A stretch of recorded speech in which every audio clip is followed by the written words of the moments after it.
The Signal Oil Program, The Whistler.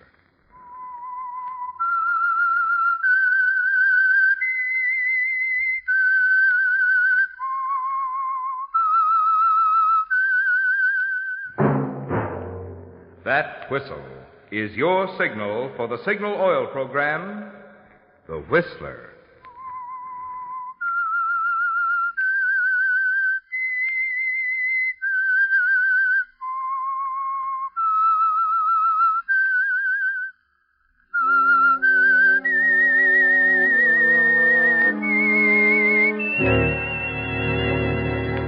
I am the Whistler, and I know many things, for I walk by night. I know many strange tales hidden in the hearts of men and women who have stepped into the shadows. Yes, I know the nameless terrors of which they dare not speak. Yes, friends, it's time for the Signal Oil Program, The Whistler. Rated by independent research, the most popular West Coast program in radio history. And Signal gasoline is tops, too. Tops in quality. It takes extra quality, you know, to give you extra mileage. And Signal is the famous Go Farther gasoline. So look for the Signal circle sign in yellow and black that identifies friendly dealer-owned Signal stations from Canada to Mexico. And now the Whistler's strange story. Dark Moon.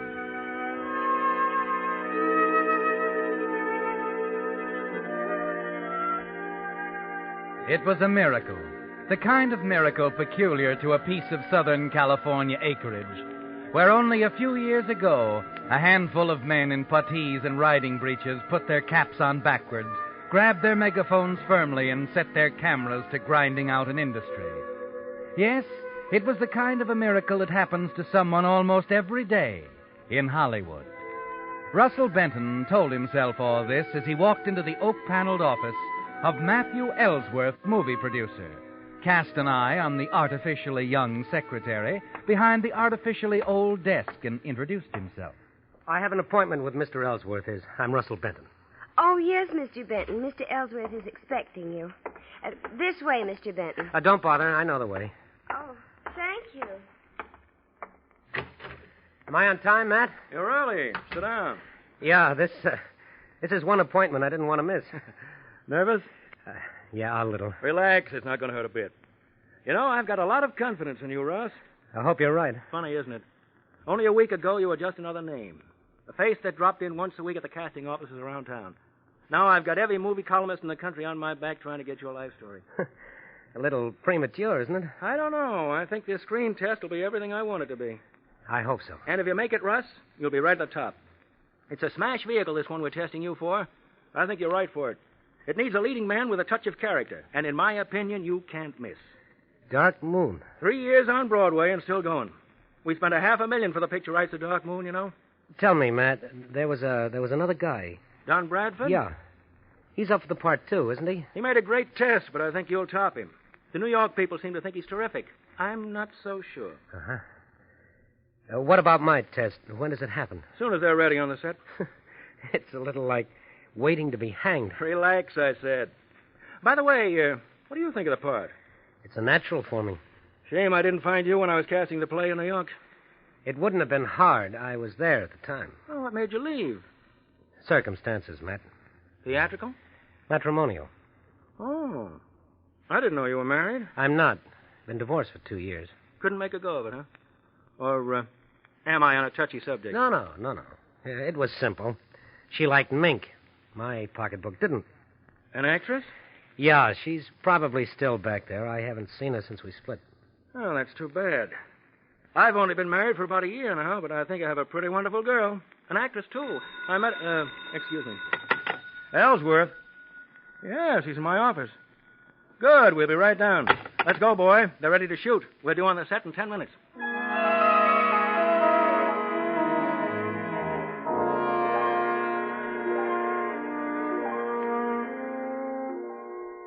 And in 10 minutes, the miracle begins to happen, Russ. As soon as you face the camera, the second Matt gives you the cue to begin, you forget about everything except the scene you're doing. Forget about Kathy and the marriage that failed. Forget the struggle, the futile hopes, and even the miracle that placed this opportunity in your lap. As you get into the scene, all you know is that you're giving the greatest performance of your life. And when the cameras finally stop grinding, you can tell from the look on Matt's face that you made it. That the name of Russell Benton is as good as on 1,000 theater marquees over the magic title, Dark Moon. Cut. Save him, boys. All right, print it. All right, wrap him up. How was I, Matt? What do you think? Terrific. As far as I'm concerned, it's settled. Who else is A there? handful of New York backers. I'm flying back there tonight with the prince. Call you as soon as it's definite.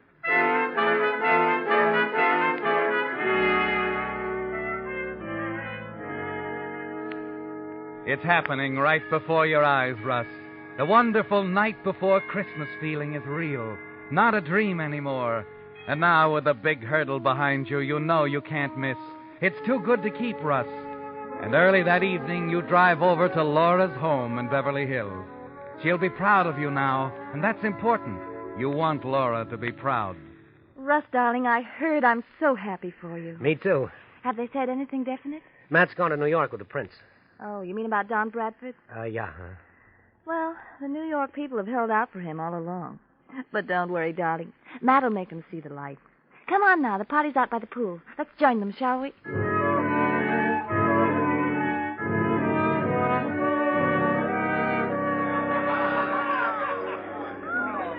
Wait a minute, Laura. I thought you said a small party. Come on, they won't bite. I'll introduce you to some of the nicer ones. Well, if you... Say, isn't that Frances Connors, the columnist? Uh-huh. Queen Frances herself. I want you to meet her. How do you do it, Laura? You'd be surprised. Now, be nice to her, darling. She can make or break any actor in Hollywood. Do I kneel down and kiss her hand? No. Just give her a captivating smile, A26, darling. The impressive one. Frances! Excuse me. Yes? Oh, Laura. Frances, I'd like you to meet Russell Benton. This is Frances Connors, Russ. Aha, Mr. Lucky himself. How do you do, Russ? I've been waiting to meet you. How do you do? I've heard the good news. Congratulations. It's a great story and a great part, darling. I'm all for you. Thanks. Don't let it spoil you, Russ. Go on, Francis. I love it. Well, let's have the story. What did you do up to now, Russ? Oh, the usual stock. Several years of theater work in New York. That's about all. Ever been married? Divorced? Kidnapped? Shot at? Married and divorced, yes. Russ, you never told me. You never asked, Angel. Why should I... Mr. Benton, excuse me, please. Yes. You're wanted on the phone, sir. Said it was important. Oh, you'll excuse me? Of course, darling. I'll think up some questions while you're gone. Be right back.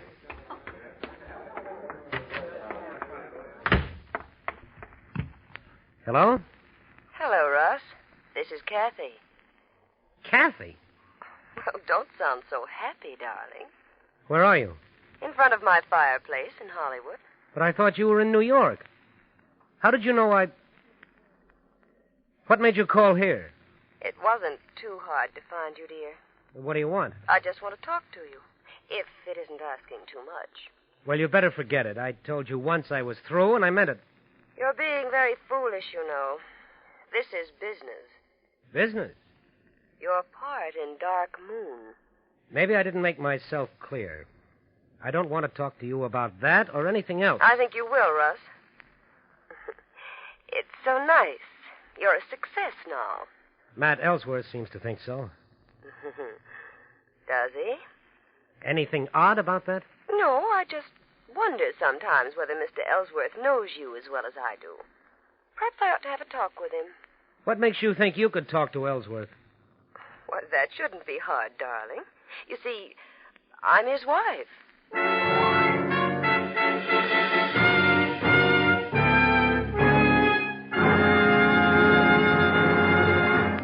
With the prologue of Dark Moon, the Signal Oil Company is bringing you another strange story by The Whistler. But now let's tune in on another strange story. Listen.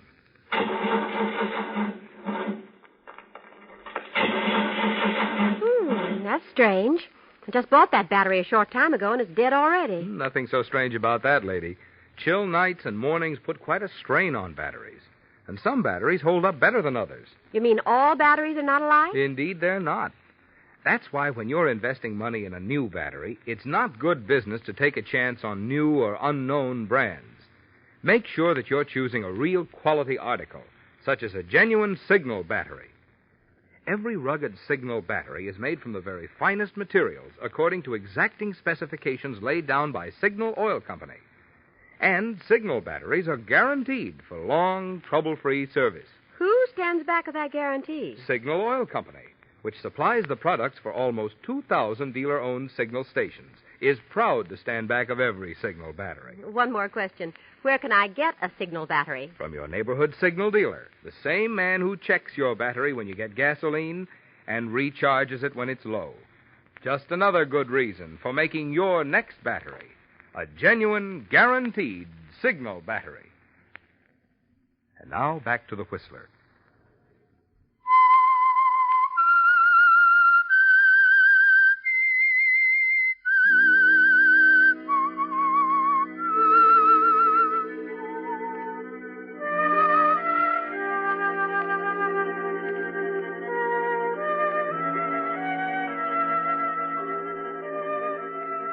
Yes, Russ. Kathy is Matt Ellsworth's wife. You stand dumbly at the telephone, her words still reverberating in your ears. Putting it together now. Matt's remark this morning about marrying some actress, the most wonderful girl in the world, he'd said. Yes, Russ, it's true. Kathy is Mrs. Matt Ellsworth.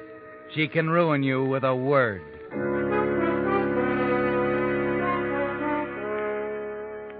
You make a hurried excuse to Laura, hasten down to your car, drive to the number Kathy gave you high in the hills overlooking Hollywood. And as you walk up the steep stairs to her front door, you make a decision, Russ, that if Kathy tries in any way to keep you from getting that part, you'll do anything to stop her, even kill her.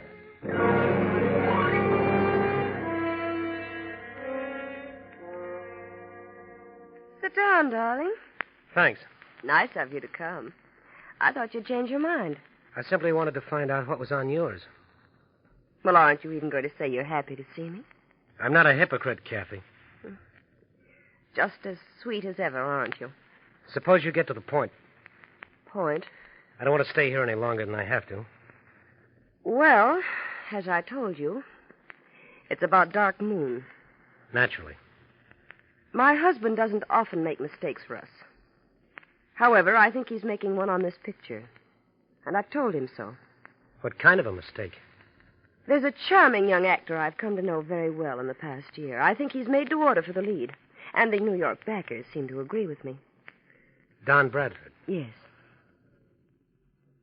I want him to have that part. Why? I told you, he's charming. He's competent. I like him. I see. I might mention that Matt doesn't seem to agree with you. At least not after my screen test this morning. Yes, that's right. So I'm afraid there's only one way to convince him. Oh? You're going to tell him you don't want the part, Russ. You've decided not to take it. What? You think I'm crazy? No, that's why I'm talking to you. I've put some high cards in front of Matt, Russ. But I haven't played the ace. What do you mean? He doesn't know we were married. There are some things I could tell him. Well, you wouldn't do that. I don't think I'll have to. Because you're going to gracefully decline in favor of Don Bradford. I think I know why you're doing this. I told you I liked Don Bradford. No, it isn't that. You know as well as Matt that I'm right for this one, and this part will make me overnight. And you resent that, don't you, Kathy? Nothing could hurt you more than seeing me successful. It's not a boost for Bradford, it's a kick at me. All right, call it anything you want. But Matt gets back from New York tomorrow night at 9:30. I'll give you until 9 to make up your mind. Where can I get in touch with you? Right here. I'll be waiting. You won't disappoint me. Now, will you, darling? No, Kathy. I won't disappoint you.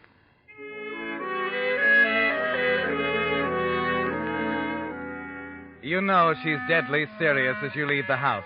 Know that this woman will stop at nothing to ruin you. And calmly, without emotion now, as you guide the car through the dark streets back to your house, you decide to kill her.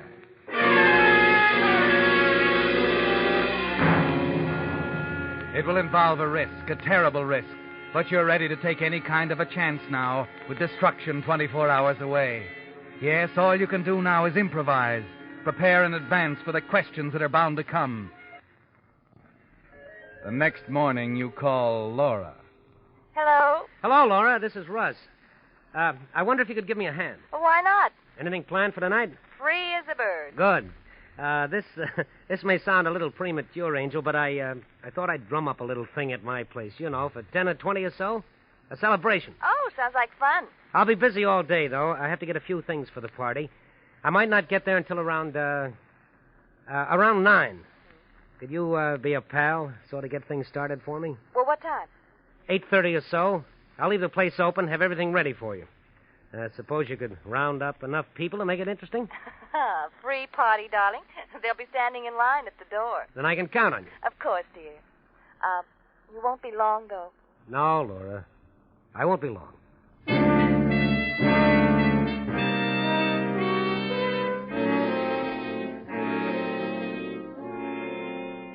But, Russ, you mind if I admit I'm a little confused? It's very simple, Jeff. Is it? You're not the biggest agent in the world, you know. You were saying the other day you'd give anything to handle me. After all, 10% of my salary after this picture is shot. I know, Russ. I just don't understand why you'll sign up with me now after you turn me down. I can trust you, Jeff. That's why. I want you to do a favor for me. Oh. I'm having a little party tonight. I can't get there until after 9, and I want to tell him I was tied up with my agent, say from 8:30 until 9 o'clock. You want me to say... Yeah, uh-huh. Oh, look, Russ, That's all you know. That's all you have to say, no matter what comes up. And tomorrow, I give you a 7-year contract as my manager. Now, what about it? What can I lose? It's a deal.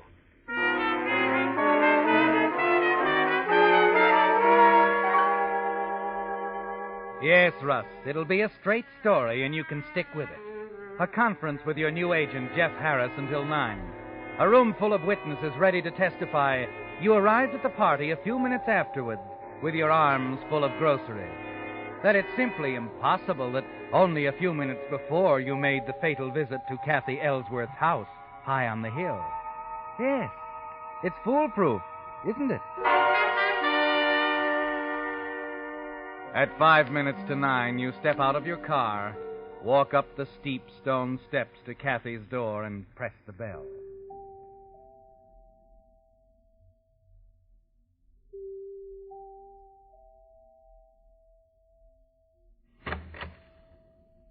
Sorry I kept you waiting, darling. I was on the phone. Come on in. No hurry, Kathy. Let's go into the living room, shall we? Any way you like. Sit down. I'll stand. All right. Now, what about it? I want to make very sure of one thing, Kathy. You are going through with this? Well, of course I am. Matt will be here in half an hour, Russ. There's no way I can change your mind? I told you the way. It's too bad, Kathy. Too bad. Russ, no. Russ.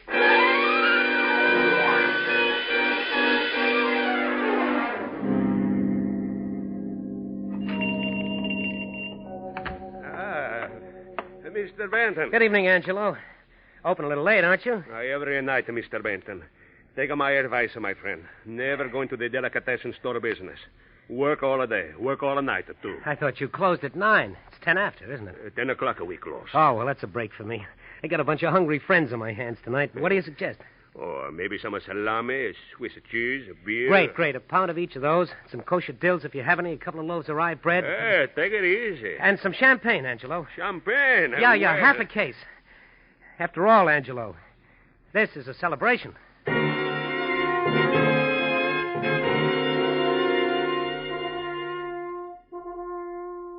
You try and shake the picture of her out of your mind as you leave the delicatessen and drive toward your house and the waiting guests. It's a grim picture, Russ. Kathy slumped limply against the overstuffed chair near the fireplace, awaiting the arrival of her husband in a matter of minutes now. A cold dread creeps over you, Russ, and the awful finality of what you've done makes you realize only now that, important as it seemed a few minutes ago, Dark Moon and the new career wasn't worth this. No, Russ, It wasn't worth murder. But there's no changing it now. You steady yourself. Take a firm grip on your nerves and the bundle of groceries and open the heavy front door of your house. Hello, Russell. Dave. Here he is, gang. Hail the conquering hero! Look, reinforcements. Oh, manna from heaven. Oh, what is it? I'm starved. Hey, take it easy. Ah, that's my boy. Give me a hand, will you, Dave? Oh, what is it? Champagne. Woo, champagne. Will I give you a hand? Here, let Uncle Dave Oh, take care be of gentle, old man. I don't want to christen the floor. Always get this way when I hear that magic word. Where's Laura? Out there in the wilderness somewhere. Laura! Here you are, Dave. Take care of the champagne, will you? You bet I will. Laura? Oh, Russ. You did a great job on the party. Thanks. When you're a great man, I'll be your secretary. Did you take care of everything, darling? Huh? Your business. The thing that tied you up. Oh. Oh, yes. Everything is fine. Did Matt call yet? No, not yet. When did he get in? He ought to be in now. Nervous? Yeah, a little. I don't blame you. Well, it'll be over in an hour or so. It was nice of Frances Connors to accept tonight. Is she here yet? No. Let's see, there was something I... Oh, yes, I knew there was something I had to tell you. Yeah. Russ, telephone. Okay, I'll take it in the den. Excuse me a minute, Laura. Yes. Yeah? Russ, Yes? this is Matt. I'm calling from the airport. What do they say, Matt? Brother, did I have a fight on my hands.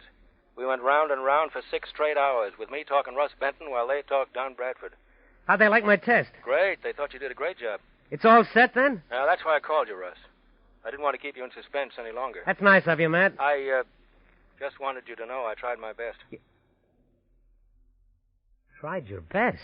They were too much for me, kid. I'm afraid it's going to be Bradford.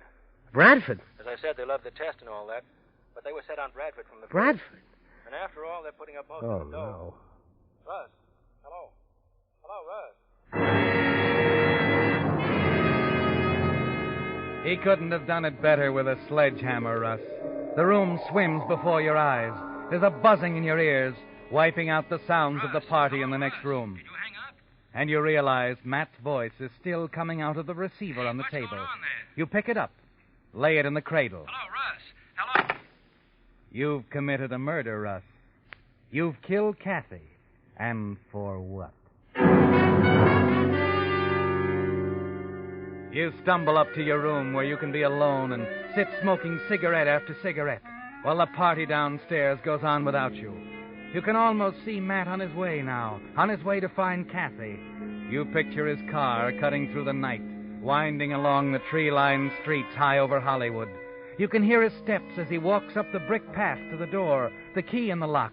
You can see him as he walks into the living room, calling for her, puzzled. And you can see the sudden stroke of terror in his eyes as he finds the answer.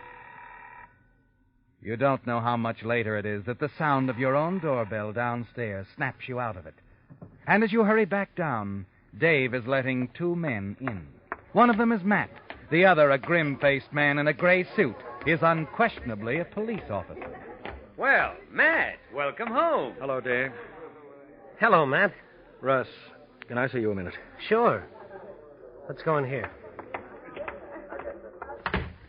You made it here in a hurry. Come straight from the airport? No, I didn't. I thought you were sore the way you hung up on me. Hung up on you? Yeah. Right after you gave me the jolt about Bradford. And it was a jolt, too, you know. That's no reason to hang up on a guy. I guess we were disconnected. Oh, I'm sorry. This is Inspector Hardin, Russ. Homicide detail. Homicide? That's right. I'd like to ask you a few questions, if you don't mind. Of course. But I don't understand. I'd like to know where you were tonight, Mr. Benton. Why? Is something wrong? It's my wife, Russ. Kathy was murdered tonight. Murdered? Why are you asking me? You didn't answer my question, Mr. Benton. Where were you all evening? Here? Why, practically. Practically? Yeah, I was tied up with Jeff Harris, my agent, until pretty late. You can check on that. Then I stopped on my way here and bought some things for the party.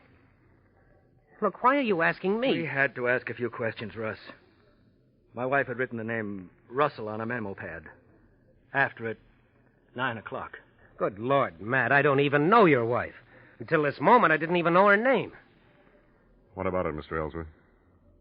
I'm surer now than I was before. What are you talking about, Matt? How could I? I had to do it, Russ. The inspector insisted we talk to you as a matter of routine, even though I knew it was ridiculous. It wasn't Russ here, Inspector. I think I can vouch for that. Okay. Sorry we bothered you, Mr. Benton. Matt, you don't know how this makes me feel. I know, Russ. Thanks. Come on, Hardin. We'd better get down to headquarters.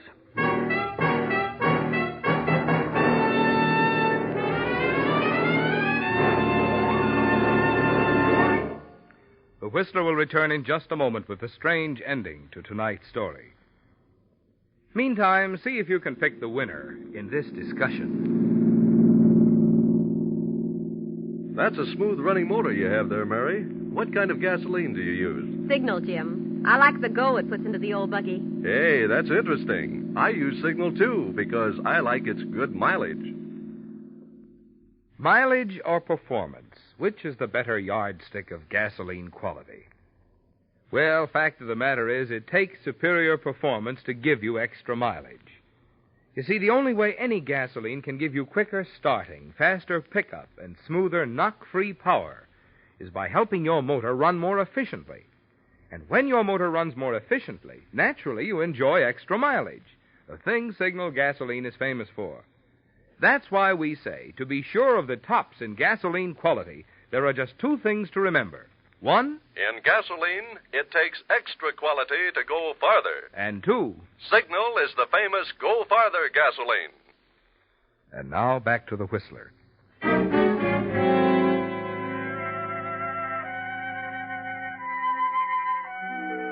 Well, Russ, you've brought it off. Somehow, somewhere, you found the strength to face Matt and the inspector. And as you guide them back to the front door, you know the worst is over. That in spite of that damning piece of paper with your name on it, there's still no reason for them to suspect you. Still no known connection between you and Kathy. Still no discovered motive. And even though it was futile, Russ, even though the reason for the whole terrible night vanished into thin air with Matt's telephone call, you're safe. And with Matt still on your side, there'll be a future for you somewhere. As you open the door for them, Laura comes up to you looking a little worried. What is it, Russ? It's nothing, Laura. Matt, aren't you going to stay? No, Laura. Well, what is this? What's the matter? It's nothing, Laura. There was just some question about where I was tonight at 9 o'clock. Oh, well, you told him, of course. Yes. You know where he was, miss? Of course. He was at Kathy Ellsworth's front door. She told me so when I called to ask her why she hadn't arrived at Russ's party.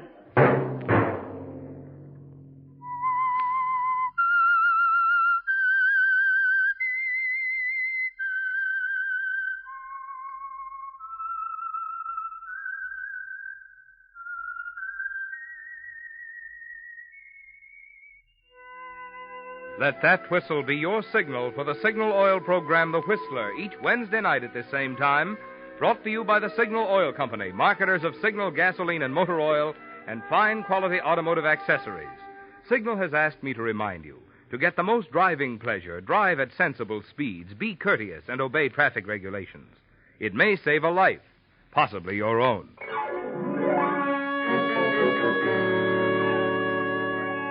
Featured in tonight's story was Frank Lovejoy.